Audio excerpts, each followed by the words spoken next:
7 cadets wound up in the infirmary in under 10 seconds. The official narrative called it self-defense. The video showed it was a kindness. Officer Pixencord reporting. There's something nobody mentions during recruitment that I need to tell you about my job. They always talk about maintaining order, safeguarding cadets, ensuring interstellar peace, all that marketing jargon. What they omit is that some days you'll find yourself in a dim review room, watching surveillance footage that makes you question every decision that brought you to this point. Today is one of those days. The timestamp flashes 1847 hours, station time. Location: the primary mess hall at Galactic Naval Academy, Section 7. You know the place. 300 tables, lighting so unflatteringly dim it makes everyone appear either sickly purple or jaundiced, depending on their skin pigmentation, and food that barely meets edibility standards across 47 diverse species, meaning it tastes like repurposed cargo bay insulation to everyone. On my display, I see the usual commotion. Cadets from a dozen planets are grabbing their nutrition packs, laughing, debating tactical theories, basically doing whatever young, foolish individuals do when they're training to command warships. Normal stuff, unremarkable stuff, the kind of scene that allows me to fantasize about retirement. Then I spot them. 7 figures cutting through the throng with that distinct swagger that screams, trouble. Allow me to introduce these brilliant minds. Leading the pack is Vrental, a Corion standing roughly 7 feet tall, with arms like industrial cables and a head that resembles a boulder encrusted with rocks. Behind him are his 2 associates, Zay and Morik, twin siblings from the Yolton Reach, each possessing forearms and attitudes potent enough to strip paint. Completing this collection of poor choices is Dren, a Scalix with poisonous skin secretions and a mind seemingly composed of the same substance. Then there are Cove and Tillix, both Ethereum enforcers, who believe their crystalline bone structure makes them impervious. Lastly, Gorn, a Pelion whose species is officially classified as Megaporna. 7 bullies, diverse species, 1 shared trait, complete and utter idiocy. I observe them surveying the cafeteria like predators hunting prey. They're laughing, pushing smaller cadets aside, knocking trays off tables. Typical bully behavior. Security should have intervened right then. But, and it pains me to admit this, we were contending with a protein dispenser malfunction on level 9. Priorities, right? Wrong. Because what these 7 living examples of failed evolutionary selection couldn't realize, refused to believe even when the universe was shouting it at them, was that they were about to make the most egregious tactical blunder in the Academy's history. They were about to provoke a human. There he is. Camera 3 captures him perfectly. Cadet Riker Donovan, seated alone at a corner table, consuming what I can only assume is some kind of Deathworld protein brick that would likely require a hazard warning label on 6 civilized planets. Let me paint a picture. Riker isn't particularly tall by Corfian standards, perhaps 6 feet 6 inches, if you're being generous. Compared to Vreen's 7 feet, he appears almost average. Almost. But here's the thing about humans that consistently fascinates me. They are built as if designed by a committee that agreed on nothing except lethality. Broad shoulders? Certainly, many species possess those. But the way humans carry themselves, it's different. Riker sits with a relaxed posture, as if lounging at a beachfront resort rather than a military academy mess hall. One arm is draped over the back of his chair, the other casually holding his fork. His eyes, and this is what unnerves me as I watch the footage, His eyes are constantly moving, scanning, assessing, processing potential dangers without conscious thought. Humans do that, all of them. It's not training, it's genetic. They originate from a planet that spent millions of years trying to obliterate them in inventive ways. So they evolved into these paranoid, hyper-aware survival machines, encased in surprisingly delicate-looking skin. And the smile. Oh, ancestors, help me, the smile. Riker has this faint smirk on his face while he eats, as if privy to a private joke the rest of the universe isn't in on. Spoiler alert. The joke is usually about how everyone else underestimates him. Here's what you need to grasp about Deathworlders. Earth, humanity's home planet, has a gravity classification of 1.2 standard. Its atmosphere is corrosive enough to oxidize metal. Their sun bombards them with radiation that would incinerate most species. They have apex predators on every continent, some in the oceans, a few airborne for good measure. And humans. Humans ascended to the apex of that terrifying food chain, not because they were the largest, or the swiftest, or the mightiest. They achieved it because they were the most vicious, most obstinate, most adaptable pack hunters their planet ever produced. Every human cadet at this academy was raised in conditions that on 40 other worlds would qualify as a military endurance test. They consider it normal. They call it childhood. So, when I observe Vreen and his 6 companions advancing toward Riker's table, I actually pause the footage and pour myself a drink, because I already know what's going to happen. I've reviewed the reports from other stations, other incidents. I've seen what occurs when you corner something that evolved to be cornered. The bullies are oblivious. They perceive a solitary cadet, smaller than themselves, outnumbered 7 to 1. They see an effortless target. They see incorrectly. Vreen reaches the table first, of course. Classic alpha bully syndrome. He slams one colossal hand down on the surface, and I mean slams it. The sound reverberates through the cafeteria like a gunshot. Trays clatter, drinks spill. 3 nearby cadets actually startle in their seats. Riker doesn't even flinch. He just continues chewing, his eyes slowly rising to regard Vreen with the same level of interest one might afford a mildly intriguing wall stain. He swallows, sips whatever horrifying concoction humans deem potable, probably something with enough caffeine to kill a Palaxian, and then speaks. The audio quality from cafeteria cameras isn't stellar, but I've enhanced it. Trust me, you'll want to hear this. "Table's taken," Riker states. His voice is flat, bored.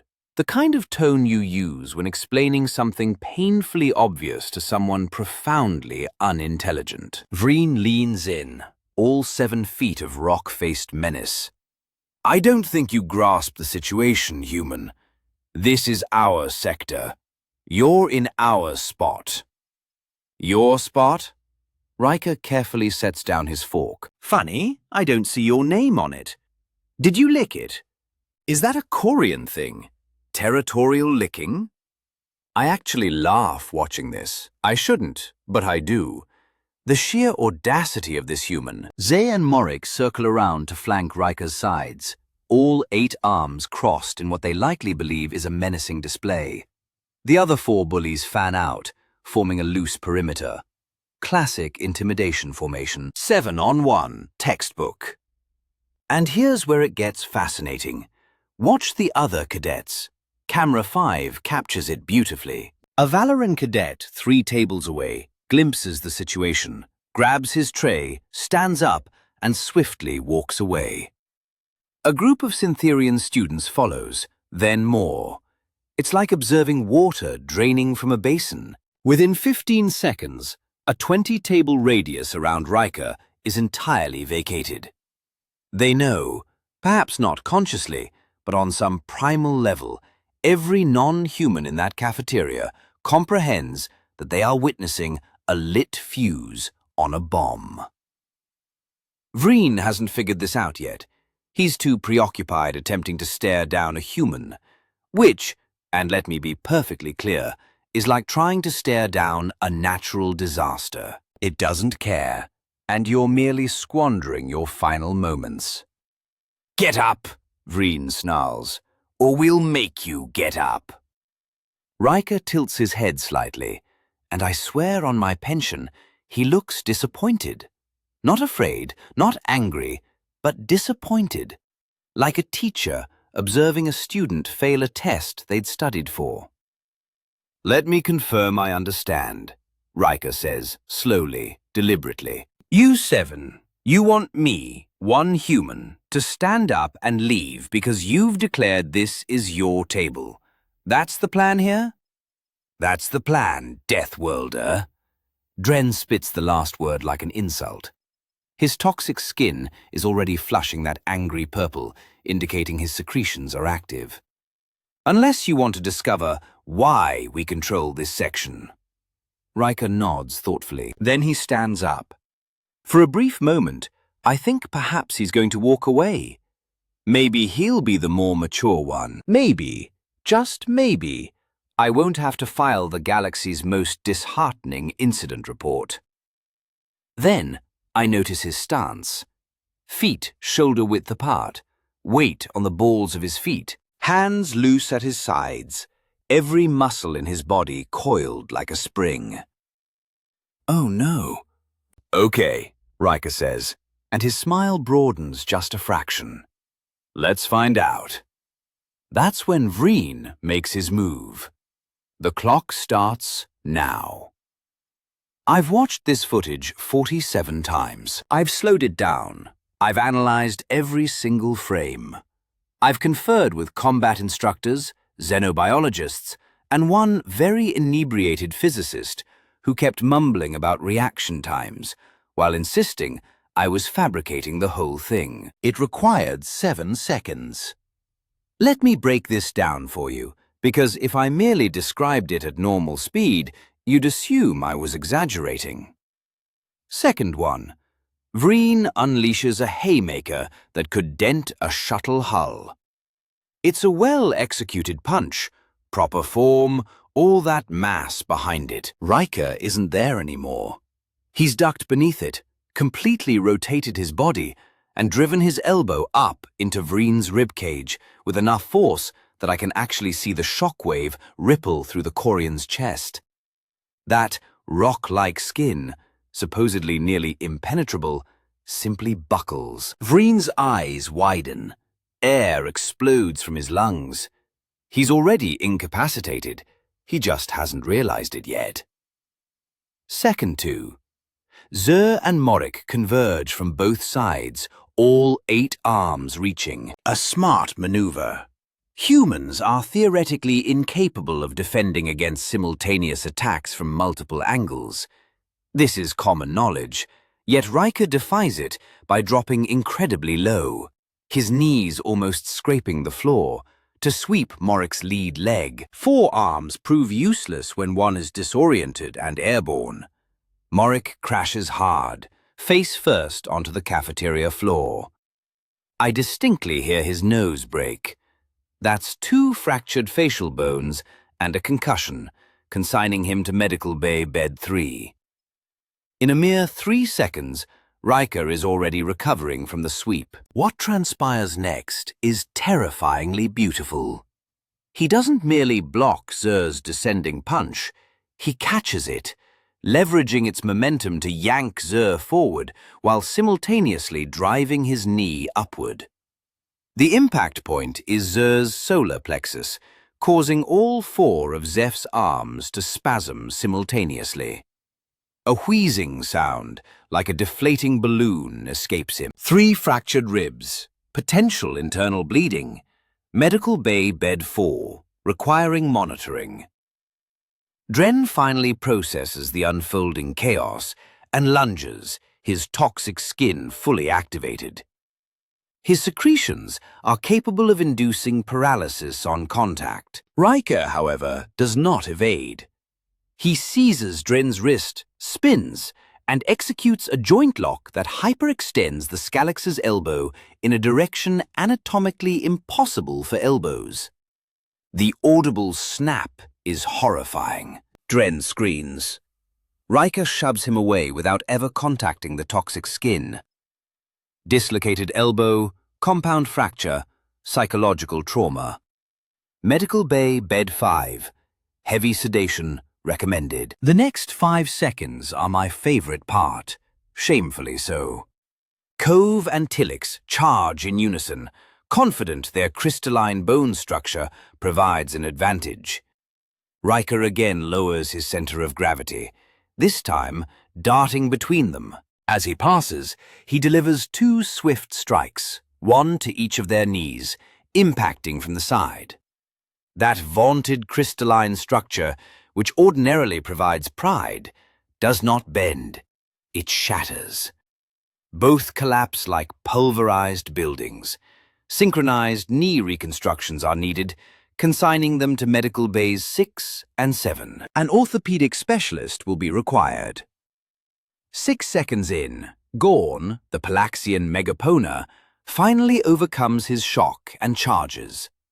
Weighing 400 pounds and built like a living tank, his species once breached fortified positions during the sector wars. He gets within 3 feet of Riker before the human deftly sidesteps, snatches a chair in one fluid motion, and swings it with the fervency of a Deathworld athlete. The chair connects with Gorn's head. The meager cafeteria chair, fashioned from compressed recyclables, disintegrates. Gorn's head whips to the side. His legs continue forward as his brain enters emergency shutdown. He face-plants into a table, tumbles over it, and lands in a heap on the other side. Severe concussion, potential skull fracture, and utterly decimated dignity. Medical Bay Bed 8, requiring a full neurological scan. 7 seconds have passed. Reckon, who is still doubled over from that initial elbow strike, struggling to recall how to breathe, is approached by Riker. Casual as ever, Riker delivers a hammer fist to the back of Reckon's head. Not hard enough to inflict permanent damage. Humans possess an unsettling proficiency at calibrating their violence, but sufficient to conclude the confrontation. Reckon joins Morrick on the floor. Spinal compression, mild traumatic brain injury, shattered ego. Medical Bay Bed 9, and perhaps some therapy. 7 seconds. 7 adversaries. 7 medical beds occupied. Riker stands amidst the devastation, his breathing only slightly elevated, entirely unwinded, and calmly returns to his table. He seats himself, picks up his fork, and resumes eating his Deathworld protein brick, as if he'd merely returned from a light jog. Camera 9 captures the entire cafeteria. 300 cadets observing in absolute silence as this human placidly chews his food, while 7 of the Academy's most infamous bullies leak various fluids onto the surrounding floor. A tray clatters in the kitchen, its clang echoing like thunder, causing 50 cadets to flinch simultaneously. Riker doesn't even glance up. I pause the footage and reach for my emergency whiskey, the expensive kind, knowing I will desperately need it for the report I must compose. How do I rationalize this? How do I officially document that 7 seasoned combatants, from species specifically chosen for military service due to their physical attributes, were utterly obliterated by a single human who was merely annoyed by an interrupted meal? How do I explain that he made it appear effortless? My security team arrives at the cafeteria precisely 45 seconds after the incident concludes. 45 seconds, meaning they missed the entire event and are now left to manage the aftermath, which, frankly, is worse. I watch Officer Kren, A capable young Lorian, in his 3rd year of service, enter through the main doors, hand on his shock baton. He surveys the scene. 7 bodies strewn across the floor, in varying states of consciousness and regret, and 1 human calmly consuming lunch. I observe his antennae droop in confusion. The audio picks up his voice. What in the founder's name happened here? 300 witnesses. Not one speaks initially. They are all fixated on Riker, as if he were a live, explosive device that might re-detonate if anyone makes improper eye contact. Finally, a Ventherian cadet named Chelix, according to my database, hesitantly raises a tentacle. The human, they attacked him. He defended himself. Kren looks at the 7 fallen bullies, then at Riker, then back at the bullies. All 7? He fought all 7? Fought implies a contest, another voice interjects. I check the ID. Cynthian female, senior year. What we witnessed was more akin to an educational demonstration. The medical team arrives next, and bless their hearts, they are prepared. Dr. Bryn, our station medical officer, a Quellan with 30 years of experience, takes one professional glance at the casualties and begins barking orders. I need 7 gurneys now. Get me the orthopedic kit, the neurological scanner, and someone find out what species secretions we're dealing with on patient 4. Move, people! Throughout all of this, Riker continues to eat. Kren cautiously approaches his table, like one approaching a wild animal that has just felled a pack of predators. Cadet Donovan, I need you to come with me. Riker looks up, swallows, and wipes his mouth with a napkin. Am I under arrest, officer? No. Maybe I need to take a statement. Cool. Riker stands, picks up his tray. Let me just dump this first. Cafeteria rules, you know.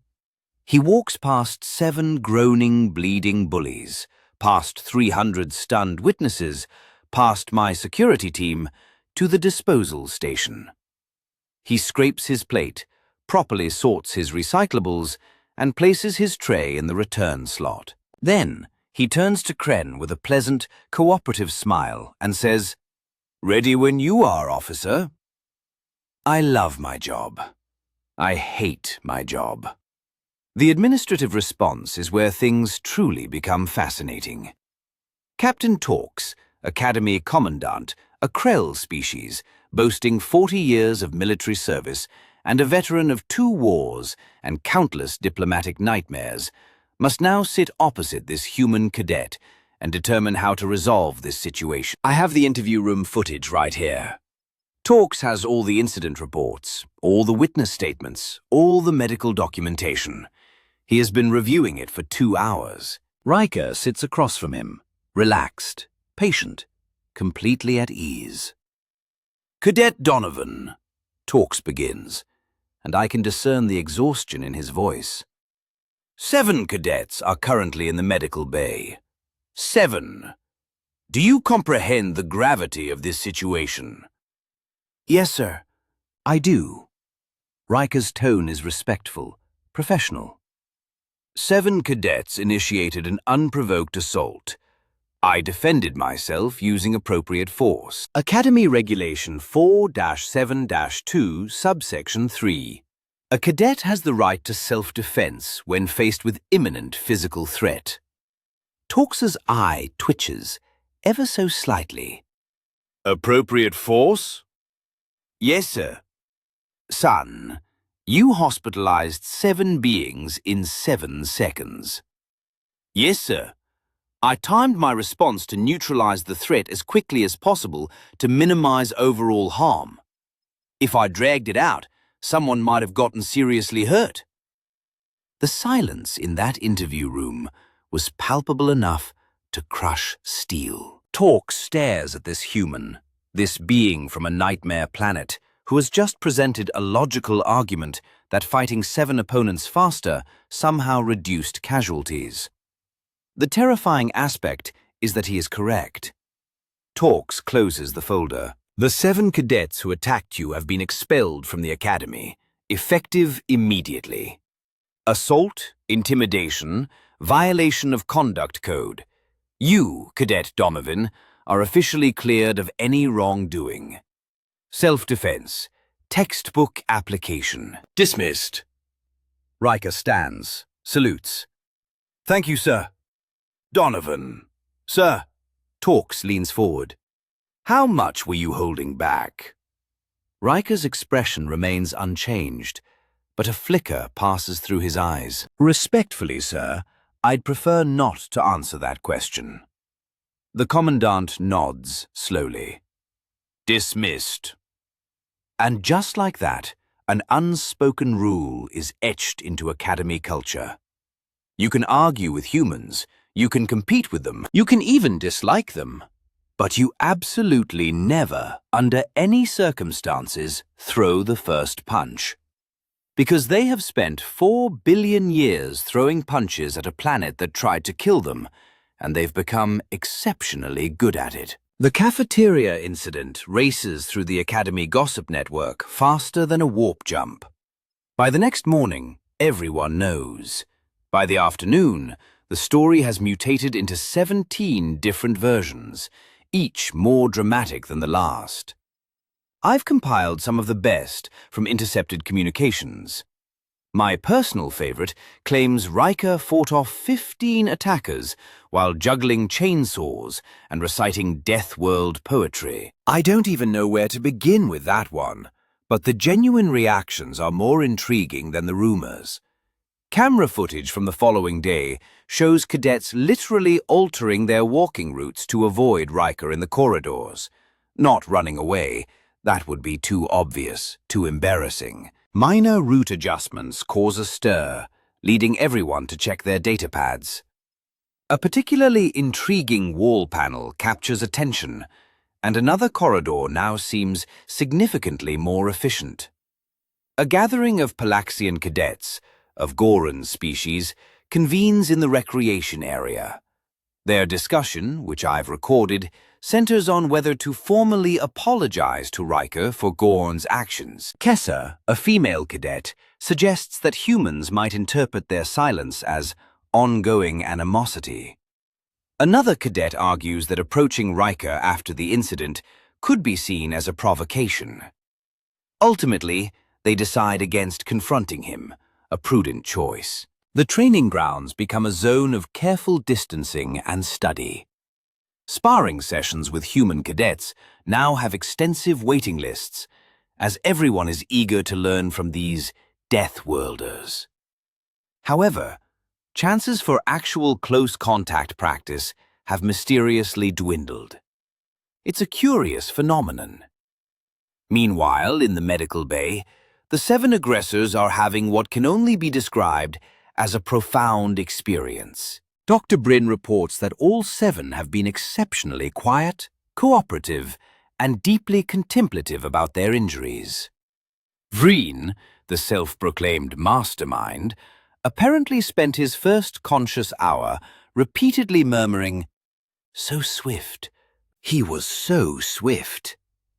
Corthians typically don't experience existential crises, so congratulations, reckon, you're a trailblazer. Z and Morik refuse to be in the same room unless their beds are positioned to allow them to view the door. When questioned, Morik simply states, "Need to see him approach next time." While there won't be a next time, trauma doesn't adhere to logic. Dren requested a transfer to a different facility, but it was denied. We don't reward failure with relocation. He's currently undergoing therapy, and his therapist reports he's experiencing nightmares about joint locks. I feel a pang of sympathy, but then again, he did attack someone who was simply eating lunch. The impact of this incident extends beyond the academy walls. Instructor Halvan Ree, an Etherian combat tactics veteran, decorated and formerly of special operations, summoned me to his office 3 days after the event. He had the footage on a continuous loop. Cord, he began. I've been teaching combat for 22 years, training operatives from 40 species. I need you to comprehend what I'm witnessing here. Sir, that human, Donovan, lacks formal military combat training. I've reviewed his records. Basic self-defense from Earth, standard academy hand-to-hand. Nothing extraordinary. What he did in that cafeteria wasn't training. It was raw instinct. He adapted to 7 distinct opponents, 7 different physiologies, 7 varying attack patterns, in real time, without conscious thought. Hal then paused the footage precisely at the 5-second mark, just as Riker was shattering crystalline knees. We aren't instructing humans on how to fight, Cord. We're teaching them how to fight nicely, how to employ minimal force, how to exercise restraint, because what they inherently possess is something we've spent centuries attempting to diminish in our own species. The chatter in the instructor's lounge, which I absolutely do not surreptitiously monitor for entertainment, officially morphed into a protracted debate about human limitations, or rather, their apparent lack thereof. I heard humans can endure 3 days without water. 3 days? Try a week if they're sufficiently motivated. Their pain tolerance is off the charts. Something about adrenaline. Adrenaline, right? The chemical that transforms them into temporary super soldiers when threatened, because that's not at all terrifying. The unofficial yet unanimous consensus among the instructors is that human cadets receive passing grades in combat courses simply by attending and not inadvertently hospitalizing anyone. By the end of the week, Riker Donovan's reputation had solidified into something bordering on legend. The human who took on 7 and won in 7 seconds, then went back to his lunch. The unsettling truth is, no one considers it an exaggeration anymore. So, here I am, 2 weeks after the incident, finalizing my official report, 7 pages of meticulously crafted bureaucratic prose that essentially declares, humans are formidable, do not provoke them. Case closed. I should submit it and move on. I have other duties, other challenges, other reasons to question my career trajectory. Yet something about this whole situation continues to gnaw at me. Consequently, I do something perhaps ill-advised. I request a private meeting with Riker Donovan. He arrives at my office precisely on schedule, because of course he does. Humans are oddly punctual. He settles into the chair opposite my desk, exhibiting the same relaxed demeanor, the same calm expression, as if we're about to discuss the weather, rather than the fact that he transformed 7 cadets into medical statistics. Cadet Donovan, this is off the record, not part of any investigation. I just need to know something. Certainly, Officer Cord. That altercation in the cafeteria, you informed the Commandant you were holding back. Riker nods slowly. I did say that. How much? He leans back in his chair, contemplating the question. Then, he does something that chills me to the bone. He smiles. But it's not the confident smirk from before. It's something tinged with sadness, with weariness. Officer, those 7 cadets suffered broken bones, concussions, damaged joints. Painful injuries, yes, and certainly alarming. But they all walked into medical bay conscious. They all received treatment. They are all going to make full recoveries. Every single one of them will eventually return home to their families and recount stories of their time at the academy. That doesn't answer my question. Yes, it does. Riker's smile fades.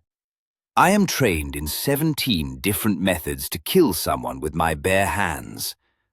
I employed none of them.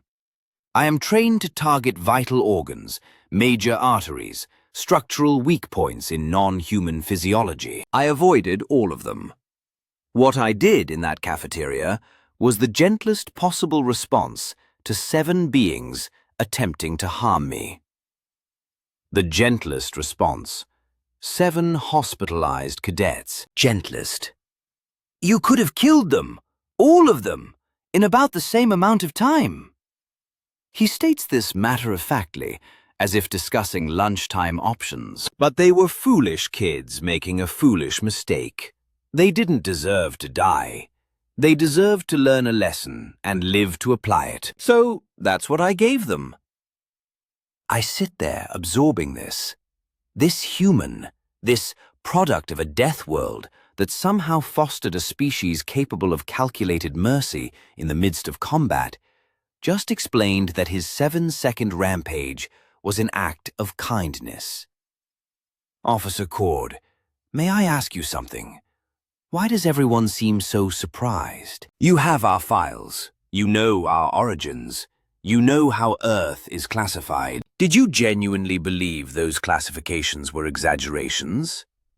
I have no reply. Or perhaps I do, but I'm unwilling to articulate it aloud. We all believed the reports were exaggerated.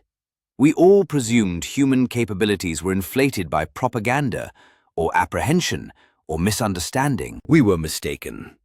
Riker rises, offers a polite nod, and heads toward the doorway.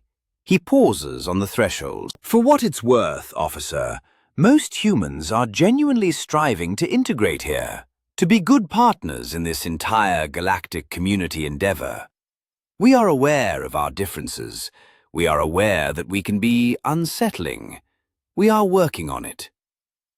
Then he is gone, and I am left alone with my report, my thoughts, and the growing realization that humanity isn't attempting to demonstrate their inherent danger. They are attempting to show us how gentle they can be. And somehow, that is even more terrifying.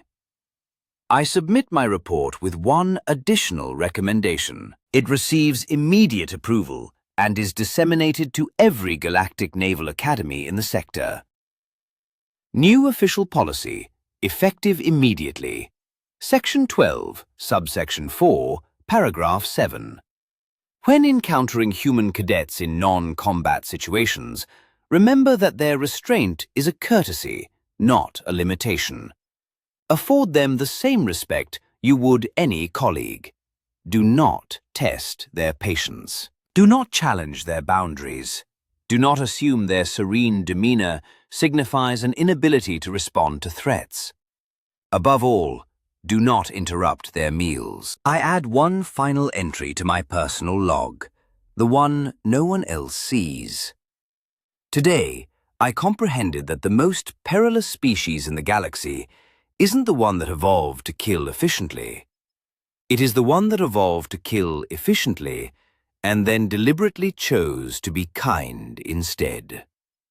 Humans fill me with dread, but I am beginning to believe that having them as allies might be the most beneficial development for this academy. Just don't let them know I said that. And for the sake of all that is sacred, do not provoke them in the cafeteria. Officer Pixencord, signing off. Case closed. Lesson learned. Humans are companions, not sustenance.